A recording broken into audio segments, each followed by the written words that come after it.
Горячий пусть не бульон, да. Правильно, нет? Видишь?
Да.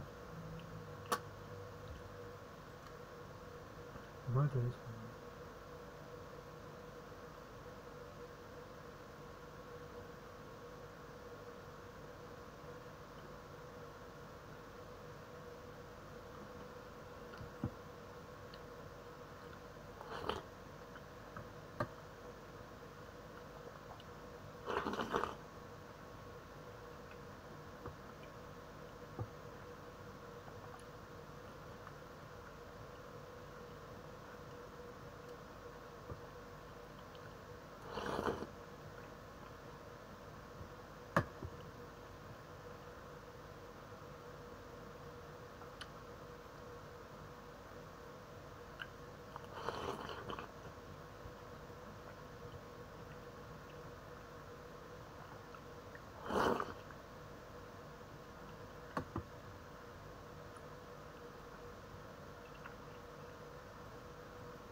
То есть в любой момент, когда тебе надо, вот это чего-то, ну короче, когда тебе надо что-то сделать, надо скиллы накапливать, надо выживать. Выживание это скиллы. Ну я даже не знаю, да, то есть, да, любой, ну то есть, вот ты дорос до чего-то, и типа, я кандидат научных всех этих, тебе надо выживать, надо дальше работать, да. Долгую седую старость, и не импотентную даже причем. И не тупую, да. И оно все вместе, понимаешь? Это совпадает с тем, что чтить женщин, в том числе биологически, я имею в виду, с размножением. Да, и то есть не относиться к женщинам как к мужикам. Адекватно, да, потому что если ты мужик, то... И тогда и не стыдно, и не позорно. Да, то есть ты как бы типа всем угодил, что ли? Ну как бы нет, это просто как бы вот так вот. Да, понимаю. Но по сути, если так угодно, можно и так сказать. Да. Я не думал о том, чтобы всем угодить, потому что если ты скажешь, это плохо по тем параметрам, я говорю, нет, неплохо. А рэперы такие, нет, это стрёмно, надо шамру, а потом рэперы заявились, потому что... Я к тебе пример просто говорю, да, понимаешь? Потому что женщина это, ну так вот, да, понимаешь? Но в то же время вот так вот, да, понимаю, да. Это жестоко просто. Короче, не знаю, ну понимаешь, все нормально, жить можно, это точно. Работать надо только жить и работать это одно и то же практически, да. Да.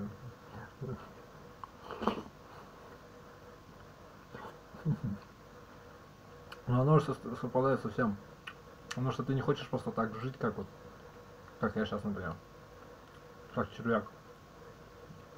Да, понимаешь, ты хочешь, да. Это типа, ну, понимаешь, надо отдавать обществу, насколько можешь лучшее что-то хорошее делать. Ну так вот, да. Это мне мало известно, но это и чё, всех как грабишь, да, плохим материалом снимешь, что когда будет? Правильно, вне закона окажешься, правильно, понимаешь. Ни денег, ни, ну понимаешь, ни книг, ни снов.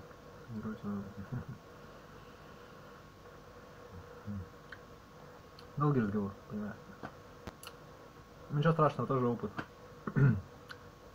Значит, плохой мультфильм, значит, надо лучше делать. Ничего страшного. Ну и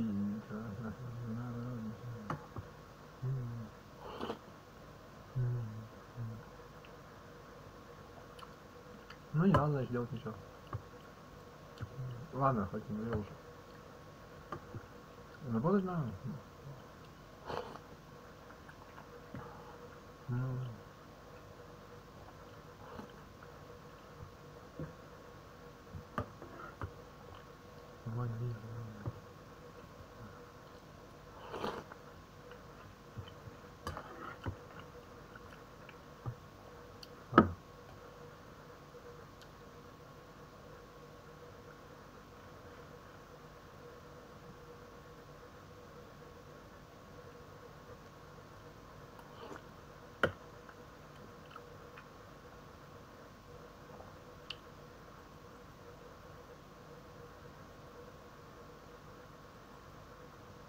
Линейки.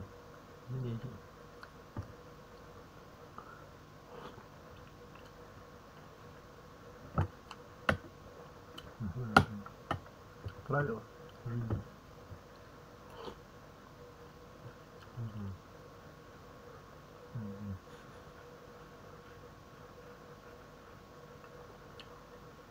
Вот ты мужик, это вот щитово. Все, что ты выковал из себя, если угодно, все, что ты сделал самим собой как инструментом, это все щитово.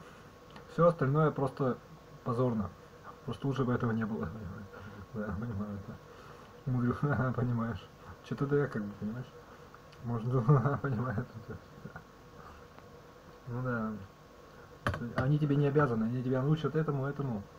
А у тебя голова-то есть своя? Вот так, да. За жизнь-то тебе страшно за свою, да. Да, ну вот это я имею в виду.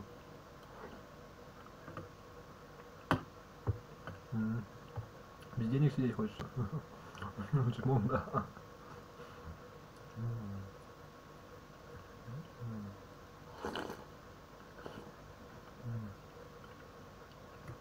Это тоже все временно. Если сейчас ты без денег, что будешь делать? Можешь не хнифовски делать, можно по-нафнаховски. Можно по-нормальному. Hi, and welcome to today's episode of Piano TV. So what I wanted to do today is take a look at the Abrsm exams and how that works, what it is, why you would even bother taking these exams, and so on. So last month I did an equivalent video with the Royal Conservatory of Music, the RCM, which is available for examinations in Canada and the United States. So I wanted to look at the Abrsm today, which is similar in a lot of ways, because it's available in more countries around the world, so I think more of you will be able to get benefit from this exam system. The Abrsm, which stands for the Associated Board of the Royal Schools of Music, offers a musical curriculum and exams around the world in over 90 countries. So 93 countries. It's based out of the UK, and it's existed since 1889, so it's been kind of like a gold standard for over 100 years. And I think it's probably the most major musical organization in the world. They do have over 600,000 students taking exams every single year. So when you hear someone say they have their grade 6 in piano, there's a good chance they're talking about the Abrsm grades. Or, I mean, alternately the RCM grades, but the ABRSM is more common just because it's more worldwide. And just a little cool thing about them too is that they're also a charity, and they're ranked in the UK's top 200 charities by annual expenditure, which is a fun fact there. So where do you take the exams? Well, it would be really pointless of me to rattle off all 93 countries you can take the exam, so I'll leave a link over on the blog if you want more details. If you're just on the ABRSM site, it'll show you your, like, the most local exam center.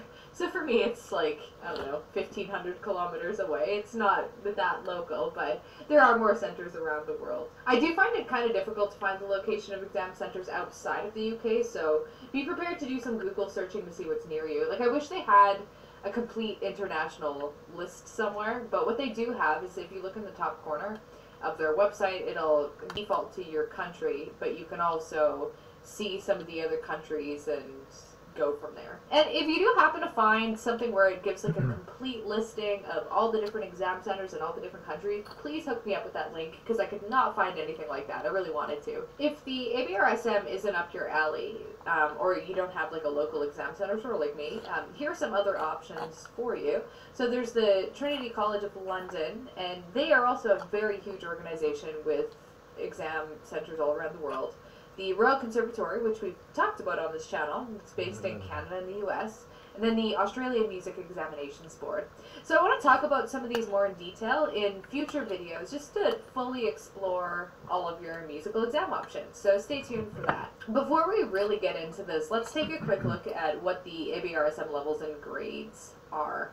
So we have, it's a lot like the RCM, we have grade 1 through 8, and then there are a few levels beyond that that are like much more intense. You have the diploma ABRSM, you have the LRSM, and then the FRSM as kind of like the bachelor master's degree equivalents. Basically, most students make it up to a grade 8 level, which is equivalent to about a grade 10 RCM level.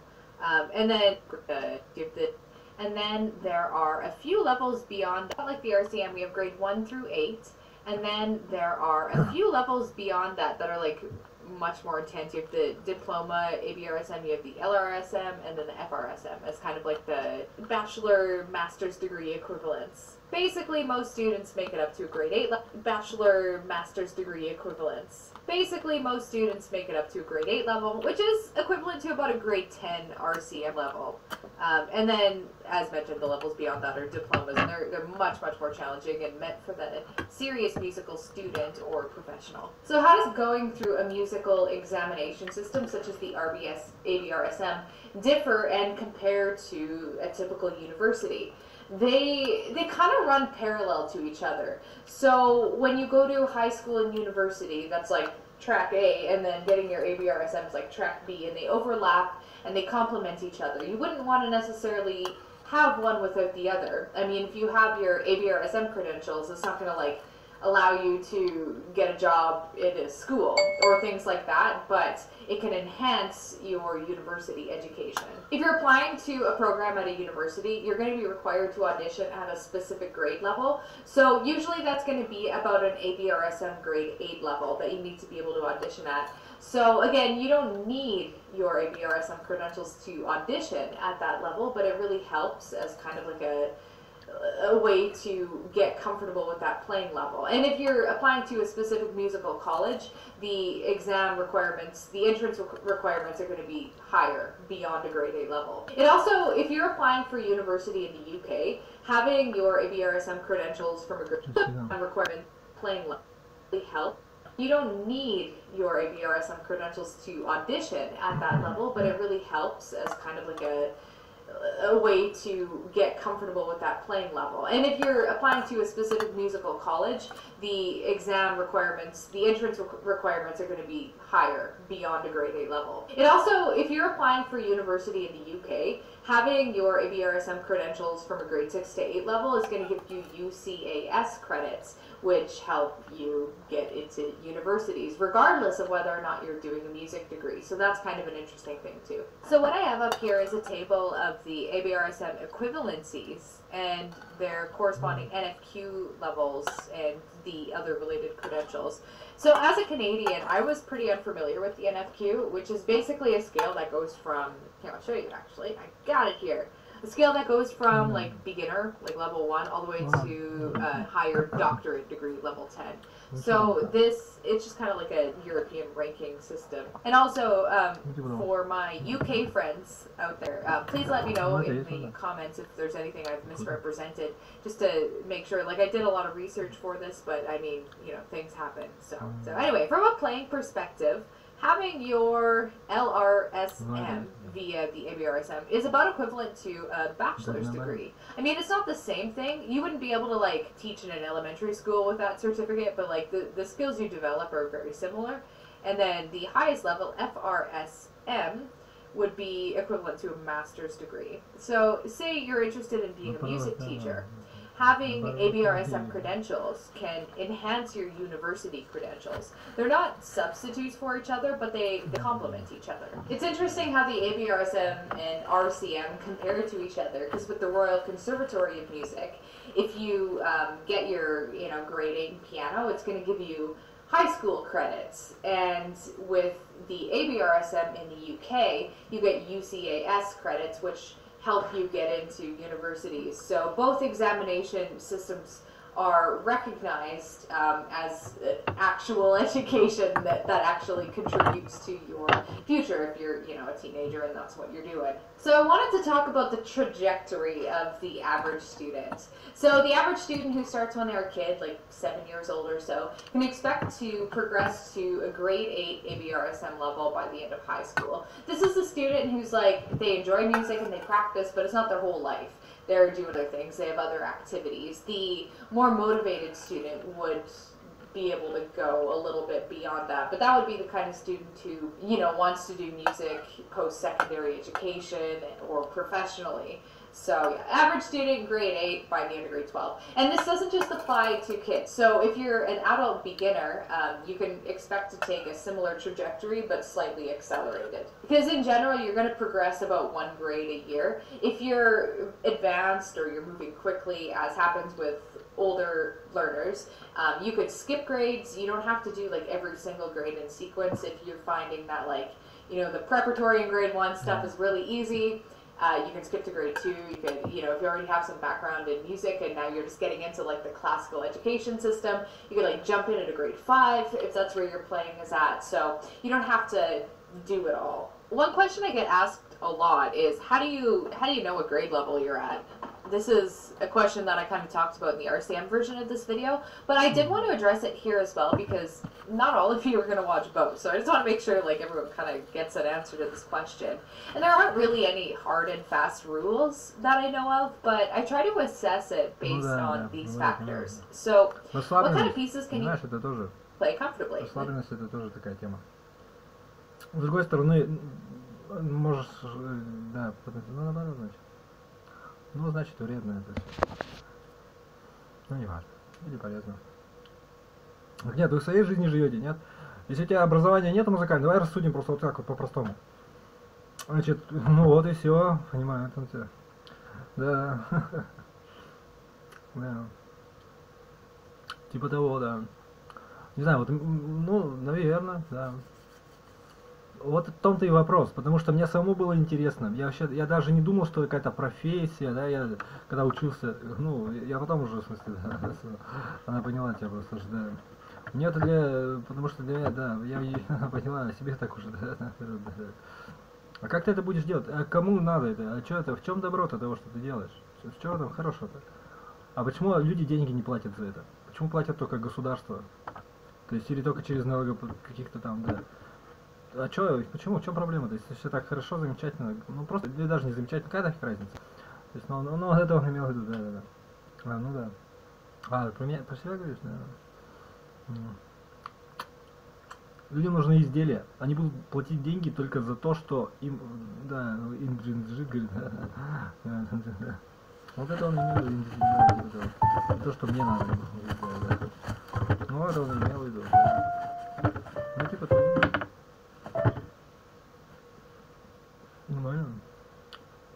Он это имеет в виду, да, наоборот, просто. Ну да. Income говорит. Да, то есть, ну вот нормально. Нет, это верно.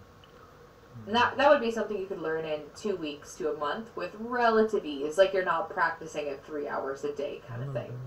And what pieces are difficult but doable. So these ones might take several months to get right, but you can still do it. You can still do a good job. And then what pieces are too intense? If you tried to tackle them, it would just be like an uphill struggle and you wouldn't be able to do it. And then I also consider your sight reading skills. You might be able to play at a level much higher than you can read, and I see this a lot. If that's the case, I would probably knock you down a grade or two so that you can get better at reading, which will then help you to advance more easily. So I generally consider what you can do here to be your natural fit for a grade. So if you find that you can play grade 7 stuff pretty not easily, like it challenges you a little bit, but you can do a grade 7 level piece in a month without too much struggle, then I would probably say you're around a grade 7 level.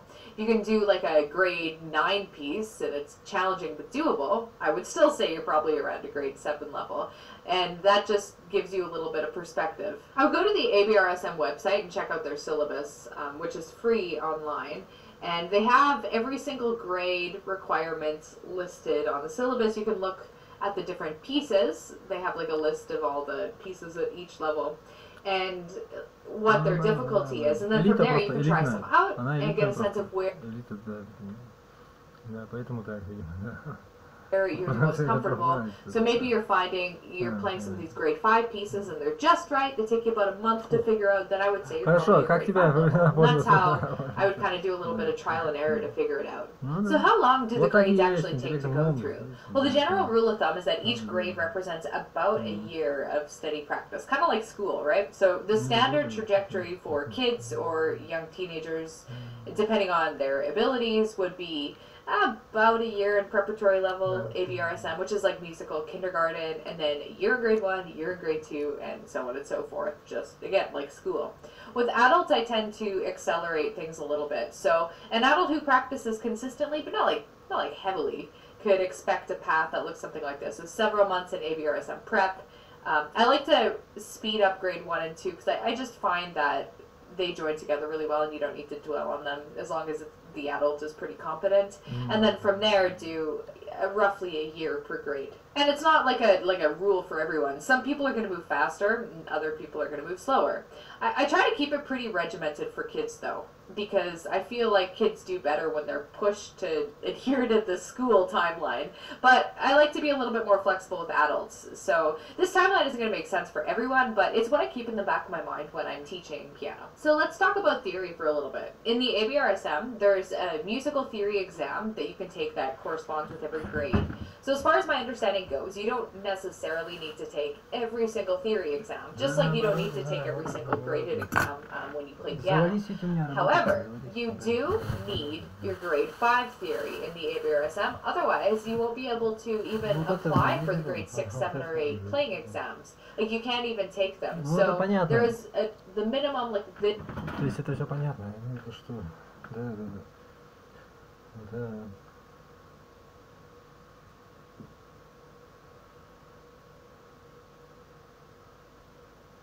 Организует, то есть это, да, организация спортом.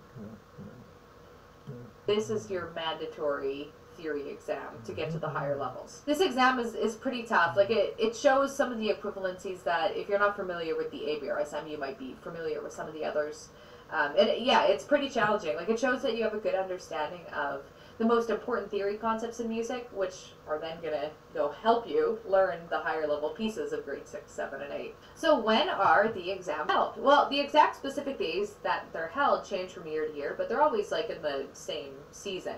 So there's a spring session, which is in March. There is a summer session, which is June, July, depending on what exams you're doing, and then an autumn session, which is in November to December. And the same sessions are available if you're doing theory exams as well. Here's a list of the fees for exams as of 2017. And note that the numbers are going to differ in various countries, but they should all be like roughly equivalent. So for example, in USD, you can expect exams to range from about $50 at a grade 1 level to $110 at a grade 8 level, which is very reasonable. So in Canadian dollars, it'd be like $65 to $150. But again, exchange rates are super variable, but this just gives you an idea. In this video's North American twin, the one on the RCM, we talked about how these two schools compare to each other. So first of all, the grades are organized a little bit differently. For example, grade 10 RCM is pretty similar to grade 8 ABRSM. And then the next level, one of the diploma levels, ARCT, is very similar to the is very similar to the diploma ABRSM, which is the next level in the ABRSM. So from a grade by grade standpoint, they're pretty similar. Like grade 9 and 10 RCM, probably a little bit tougher than ABRSM grade 8 because you have to learn more pieces and you have to learn more technique. So I think holding a grade 10 certificate in the RCM is a little more meaningful than a grade 8 certificate in the ABRSM. But again, it all kind of balances out. This has an extra diploma level, so they work out the same way. I just want to make one final note about these exams. So in addition to preparing a selection of 3 pieces and your technique, which is scales and stuff, you also have to be able to demonstrate ear and listening skills and then sight reading skills during the exam. So for example, a grade 8 ABRSM student will be required to quickly study a page of music and then play it slowly. That's sight reading. They also need to be able to listen to cadences, chords, intervals, that kind of thing, and identify them by ear. So the requirements are different for each grade, so you can check out the syllabus to see what you would need to study for your chosen grade. But it's just worth noting, not everyone knows that there's going to be the sight reading and the ear training components of these exams, and it's very crucial. And that is all for today's video. Thank you so much for watching. And before you go, I just wanted to let you know that we're planning another free webinar in a couple weeks. I guess it'll be a week or two from when this video goes up, on April 22nd, 10 a.m. Central Standard Time, CST. We wanted to try to include as many countries as possible. Some of you are going to get edged out of this, and that's just the way it goes. But yeah, we're going to try it morning, and yeah, it should be a lot of fun. We're going to talk about inspiration. So our theme, we're going to plan a little bit of a discussion with you guys about staying inspired, being inspired, and then we'll have a little bit of a discussion, a little bit of a Q&A. And if you have your own ideas on how you stay inspired, you can share that with us, and it can just be like a big hour-long inspiration party. Anyway, if you enjoyed this video, please give it a like and subscribe if you haven't already. You can come visit us on Patreon. Thank you so much for everyone who helps make these videos possible, and I will catch you in the next video.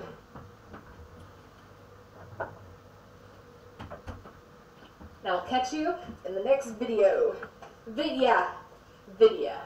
So how does going through a music I'm not recording.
Да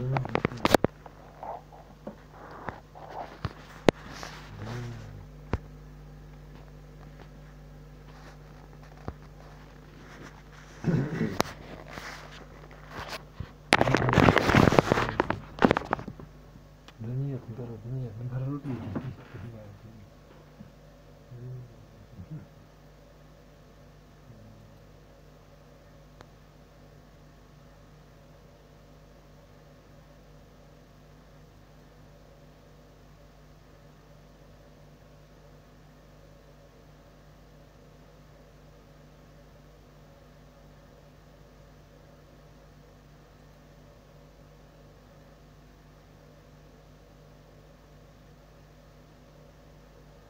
вот это и было самое.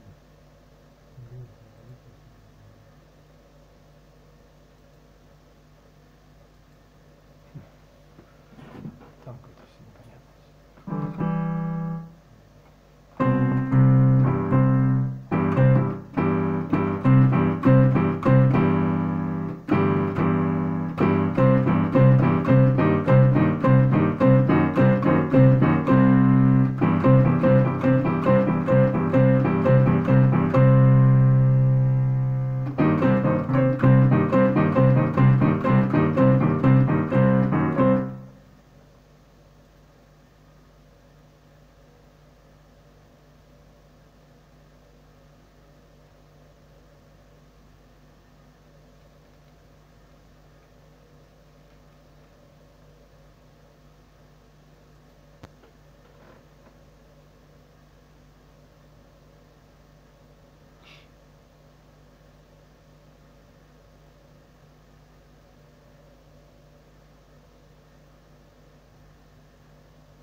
Да наоборот. Да наоборот, да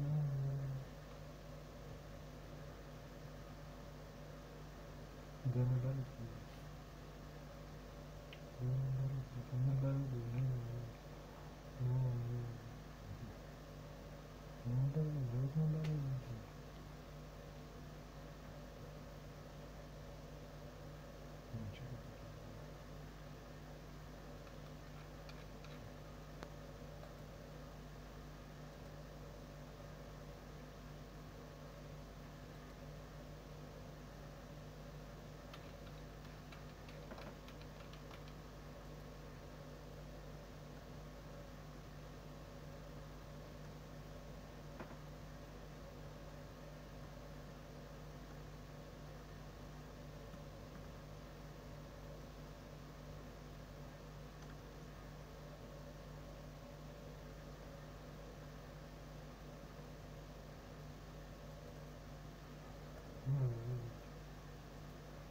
Ну, это...